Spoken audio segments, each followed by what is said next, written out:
So ఒకటి అర్థమవుతుంది ఇది పాసిబుల్ అని.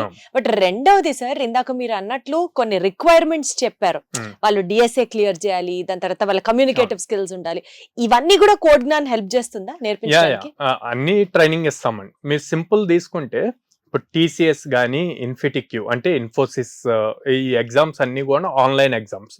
ఇవన్నీ సింగిల్ టైమ్ ఎగ్జామ్స్ ఉంటాయి. ఓకే, ఈ ఎగ్జామ్స్ లో ఒక లెవెల్ వరకు కోడింగ్ రాయగలుగుతా అంటే ఫస్ట్ రౌండ్ క్లియర్ చేస్తే గనక 3.6 LPA వస్తుంది.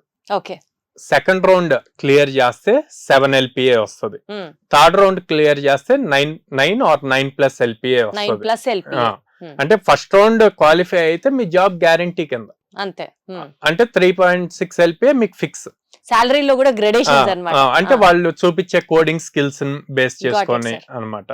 సో అందరూ పాసిబిలిటీ ఉంది, ప్రతి దాంట్లోనూ ఇదే అప్లికేబుల్ అన్నమాట, ఈజీగానే అవుతుంది.